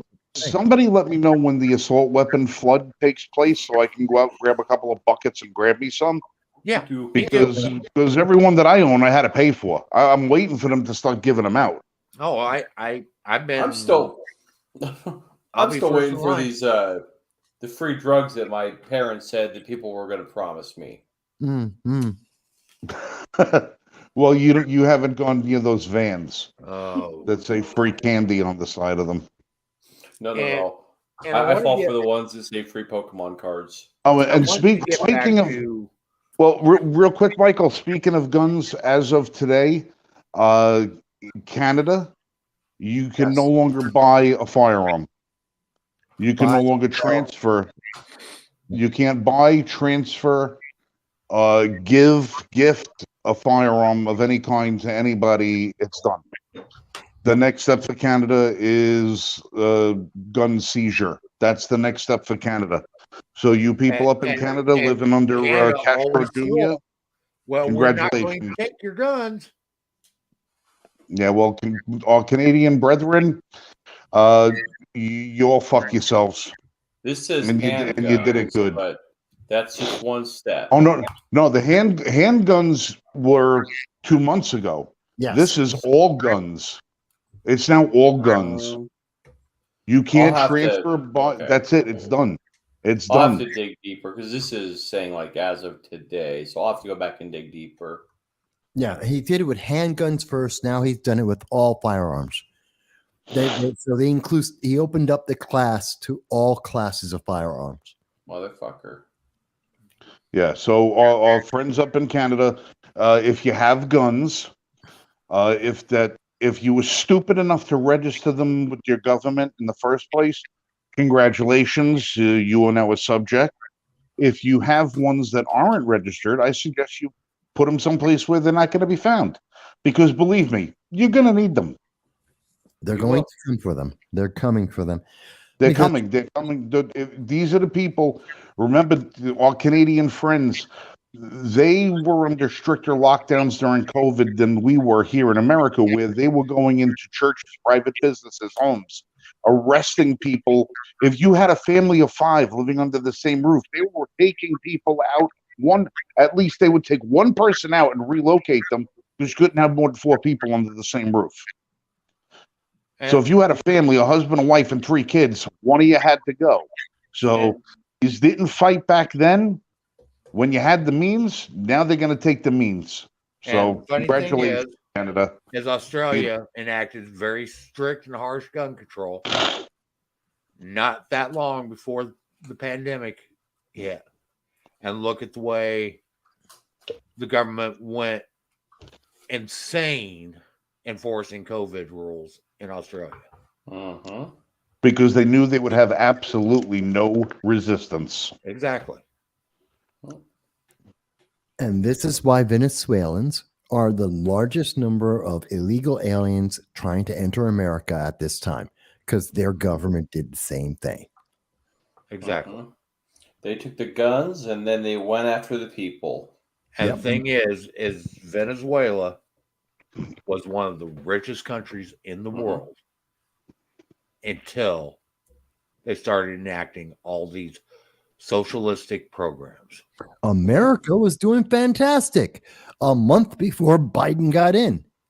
It's taken less than 18 months for him to do for us to be in a global recession led by the United States with double-digit inflation and destroying our economy. There's no recession. No. There's no Let's change the definition of that too. Notice I they keep can't- changing definitions. Well, you talked about definitions earlier and how they changed the definitions for the intent to, what'd you call it? The Gain of function. gain of function. Yeah. I wanted to mention on that, changing definitions. We deal with this shit from the ATF every fucking day. Them trying to change a definition to get something they want. Same with this gain of function. They're changing definitions to get what they want. They look at everything they can. If they can change the definition of something, if they can change the definition of a fetus to get an abortion, if they can change the definition of a receiver to a gun, whatever they can redefine something as to get what they want.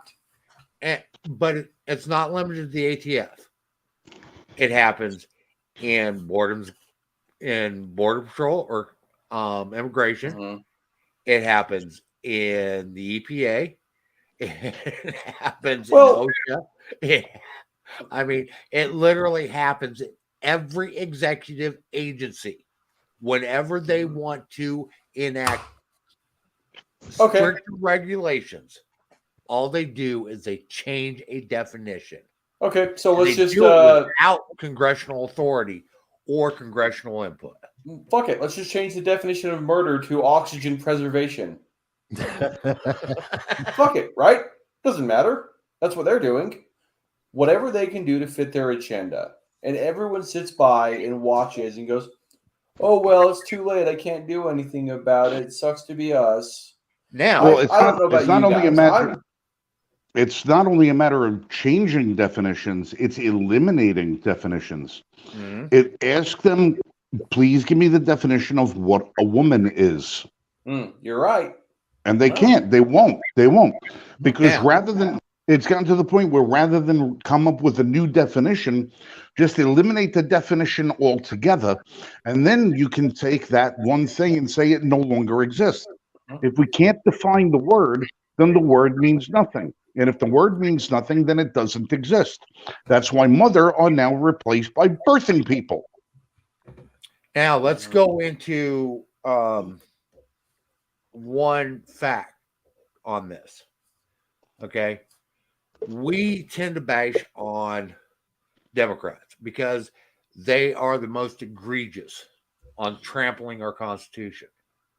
Progressives. Okay, yes. and most obvious. Doing it too, though. Actually, the most obvious at trampling our Constitution. However, changing definitions isn't a total purview of the Democratic Party.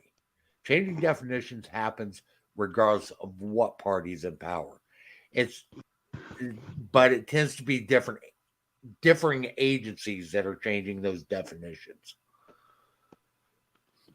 I've never heard of a Republican or a Republican administration that changed the definition of man and woman. No, but it's not just man and woman. Okay, changing definitions of, for example, in the ATF, of what classifies as a machine gun, bump stock ban. Yeah, they tried that. That's a component.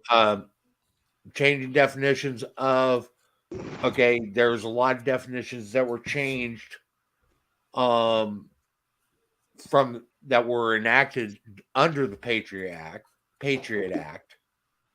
that expanded surveillance programs that were supposed to be primarily done to people overseas that brought them into the United States. I understand that the larger government is, the worse it is for the public. But the most egregious things, which and I had this argument with someone on Twitter recently. They're like, Mike, you're just upset with Democrats because you're a Republican. No, I'm upset because they're the ones in charge, and these are the things they're doing. I'd be just as upset with Republicans that are doing this. But the thing is, Republicans haven't done this. I'm sure that there is no doubt, and there are many Republicans I have problems with. I have been very vocal about that. But they're not doing this. There is no Republican I have ever heard of who is trying to say that they want to euthanize babies. No, I agree 100% that there are no Republicans that are wanting to euthanize babies. But there's Democrats that are trying to do it. Oh yeah, Right. yeah. Okay, but go ahead. when we look back, okay, and like I said, we tend to bash on the Democrats a lot. They're in charge. Because, and that's one of the biggest reasons is they're in charge right now. Because we've also called Trump out on stuff when he was in charge. But that's then, and I always love that. It's such a straw man. Well, you're only complaining with the Democrats because you're a Republican. No, I'm complaining because they're in charge. Who's in charge of the Congress? Who's in charge of the Senate? Who's in charge of the White House? Oh, they're all Democrats? Then I'm complaining about the guys who are making the laws now. And when Republicans get in, we'll have an entirely different argument. Let's have that discussion then. But until then, these are the guys in charge. They're making these changes, and they suck. To tell me, well, it's just no. It's because they're the ones in charge. Period. Throw that out the window. What I want to get back to, though, okay, is the fact that regardless of who's in power, we need to hold them accountable to the Constitution. And right now, the Democrats are in charge. They're the ones that are most egregiously violating the Constitution, and that party tends to enact or work to enact policies that are more offensive to the Constitution. I will grant you that. But we also have to keep in mind that this is not an exclusively Democrat issue. Okay. And until we, the people, start actually saying, hey, I don't care what party you're from, what you're trying to do is not authorized for you to do, so stop it. Until we start doing that, it's going to continue to get worse. Okay, we saw it get worse with the NSA and their illegal spying. We're seeing it get worse with a lot of the stuff that's being enacted under this current administration. Okay, we need to start learning to stand up, okay, as a nation, united against these violations of the Constitution. This usurpation of power has got to be stopped. Otherwise, it's not going to matter because we are no longer going to be the ones, a government of the people, by the people, and for the people. We are going to be subjects of an oligarchy.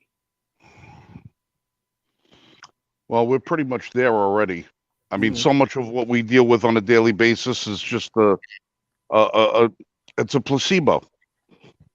Everything is a placebo just to keep the people quiet enough where they think we still have control.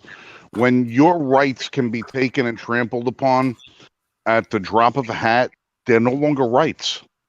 No, they're not. They're no longer, and we're seeing it every single day. And we don't ever know what they're doing until after it's done. And by the time it's done, it's too late to muster forces to take on that 8 to 10 year battle to get that right back. And the thing is we don't have, if people would come together, we have resigned ourselves into believing that the only one that can change these laws or nullify these laws are the courts. Okay? While I do believe the courts do hold a very important role, I also say that ultimately, when it comes down to it, The people have the last say on whether something is constitutional or not, whether or not something should be allowed or not. And the thing is right now, we are complacent and we aren't doing our responsibility, our obligation as citizens of the United States in holding our government accountable to the very document that they have sworn oath to uphold and defend. It's because the public is too busy looking at a headline that says, oh, it's the Inflation Reduction Act. It must be good, without reading another single word, without paying attention to anything else. And when an ad comes out and says, hey, they're trying to flood the market with assault weapons because crime is up. No, it's because people aren't thinking this stuff through, and they're not paying attention to the details, and they're not having a conversation. They're just going 30-second ad, good headline, a nice tweet, done. I've done all my homework. I guess I'm all set. You can't do that. You can't do that and be responsible. No, you can't. Okay. No, but, and that's but unfortunately, Michael, you always say if we could get the people. I understand if we can get the people, but the fact of the matter is, like I've said before, you put 5 people in a room and ask them what's for dinner, you'll never get a consensus. People can't make up their mind. They can't agree on a goddamn thing. And as much as we'd like to handle things that, going through the people with grassroots efforts, I think the only thing that we could really try and do is infiltrate the halls of power with the 10%ers. The 10% of senators that we could maybe get elected and 10% of representatives that we can maybe help get elected that would just say, I'm voting no for everything. And just grind the wheels of government to a halt. Grind them to a halt.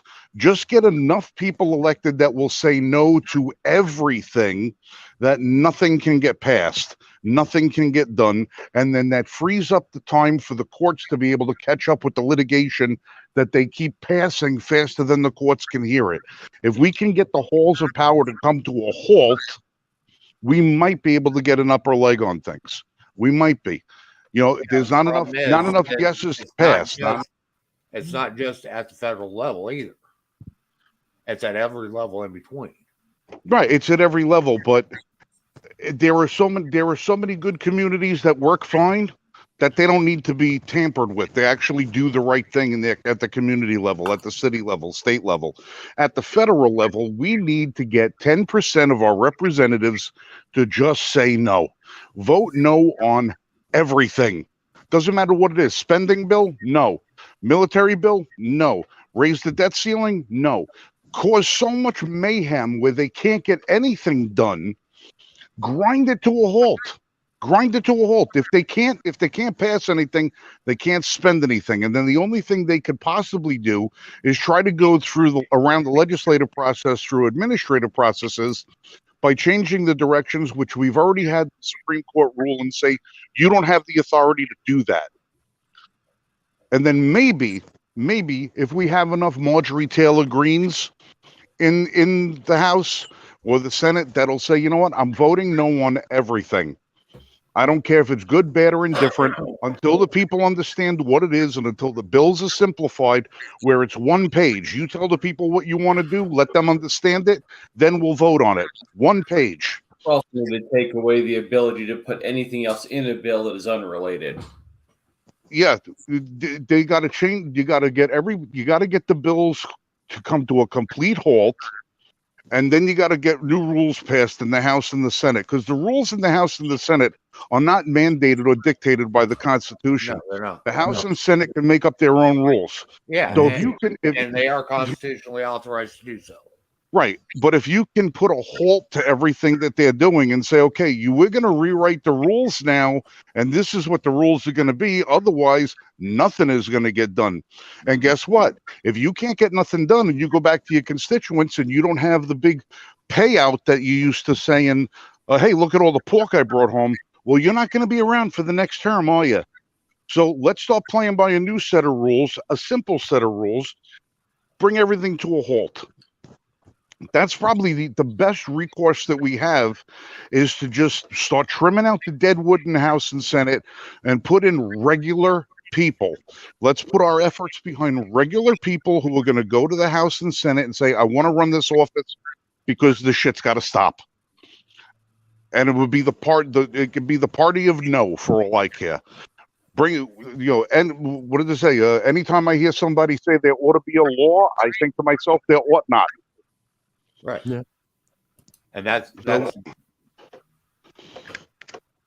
it exactly. Okay. We really should start wrapping this up. And Jeremy, great post.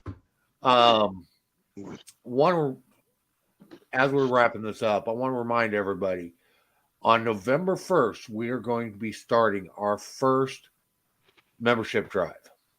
Okay. For 2023, 2020, the end of 2022 into 2023. Okay. On that, basically what you're going to be able to do is just if you become a paid member of the Liberty First Foundation, you will have an opportunity to win a customized Henry Golden Boy 22 rifle. As you see in the picture above.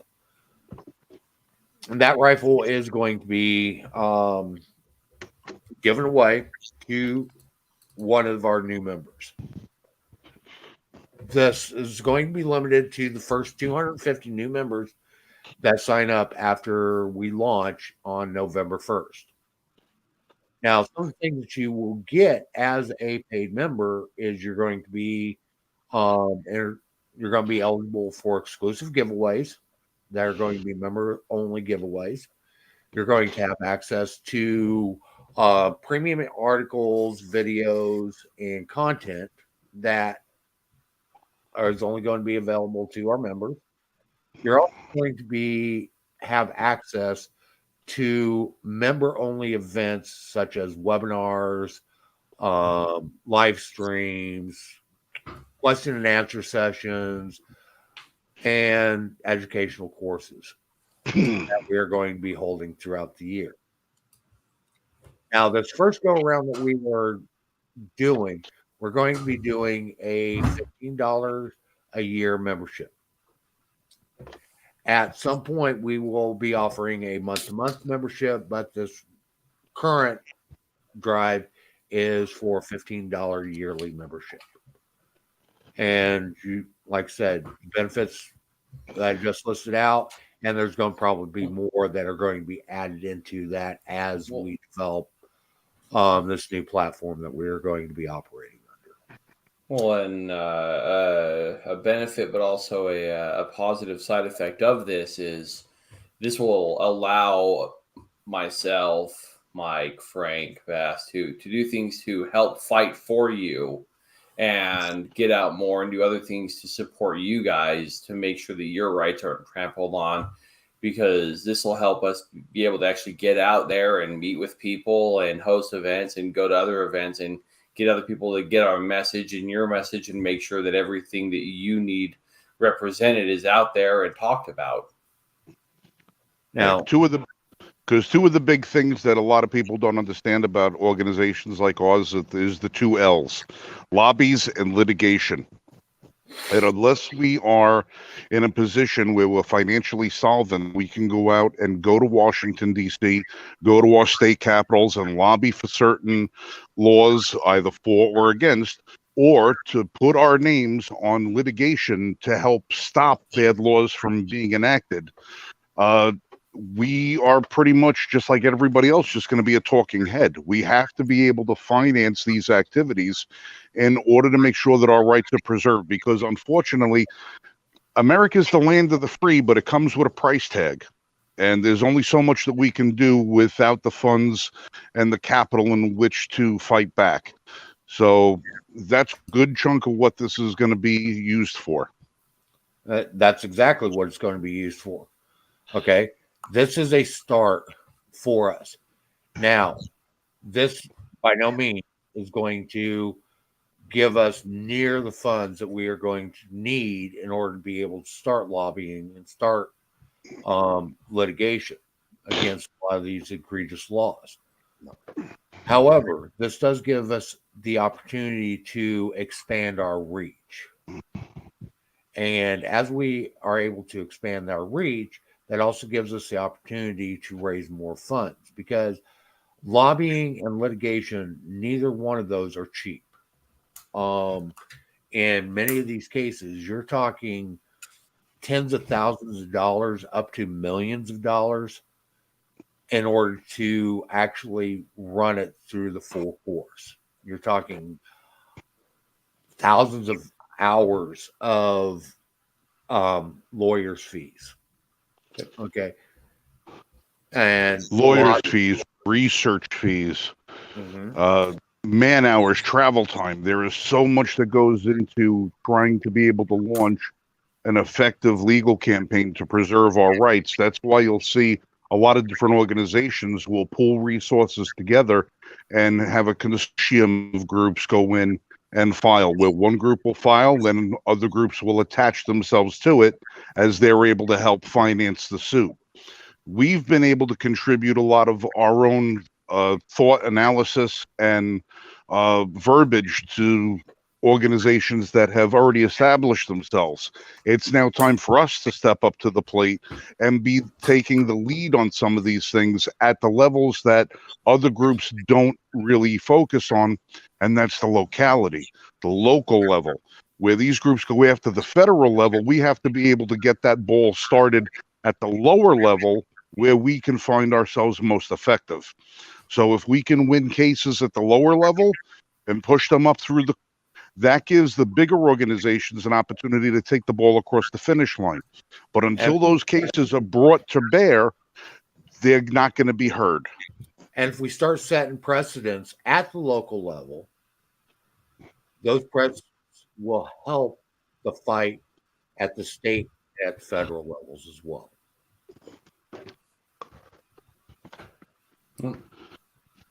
And all you have to do is look at the success that organizations have had in recent weeks against New York.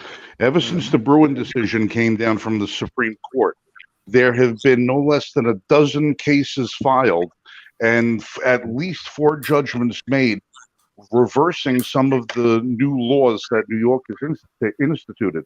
These were brought by smaller organizations so long as they had somebody who could establish cause. We're in a position where we could establish cause in a lot more locations than some of these other groups because we're spread out across the country. So being able to find these little problematic laws and fight them at the local level, we can push them up the court. But we need to be able to fund ourselves in order to do that. Exactly. Exactly. And like I said, this is a start. We're going to be giving back to you in return for your joining membership. And some of this will also be educational materials telling you how you can do have some of these your own fights in your own areas. Okay, how you can take action in your own localities to be able to take a stand against egregious laws that are being enacted. But again, in order for us to be able to do that, we are at a point now where the funds that we are able to put together out of our own pockets is not meeting the needs of the organization. So we're trying to grow ourselves and get into a position where we can better represent you, but we need your help in order to do that. Yeah. It's just that simple sometimes. Okay. With that, I want to thank Jan for trying to join us. I understand she was having some computer difficulties, and I'm sorry that she was. But as usual, she was in the chat. She was constantly in there adding to the conversation. And as always, we do appreciate Jan for doing that. And I want to thank everybody that stopped in and said to watch. A few other people added to the discussion in the comments. If we didn't address your comment, I am sorry. Sometimes we get on discussions and we the discussion gets moving so fast, it's hard for us to keep track of what's going on in the chat at the same time. And by the time we realize what's in chat, that part of the discussion is already long gone. So I do apologize, and that's something we are working on. But again, it's just the four of us here having this discussion each week. We do invite people to come on here and challenge us on our positions because we don't know everything. Okay. And who knows? When you challenge us, you may be able to change our opinion on on something that we have. Okay. I know sometimes each of us don't always see things the same way. But we've had discussions and we've been able to have open dialogue and debate about that.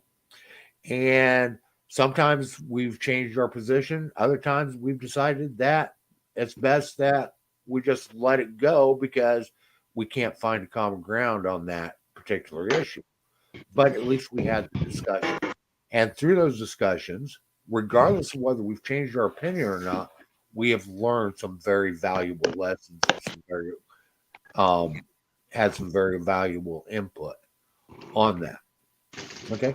And at the end of the day, the only way that we can actually learn from each other is to be able to have these open and honest dialogues, regardless of what positions we hold. We need to at least have a mind that is open to hearing the viewpoints from the other side. And until we do that, we're going to remain divided and we are going to end up losing our country.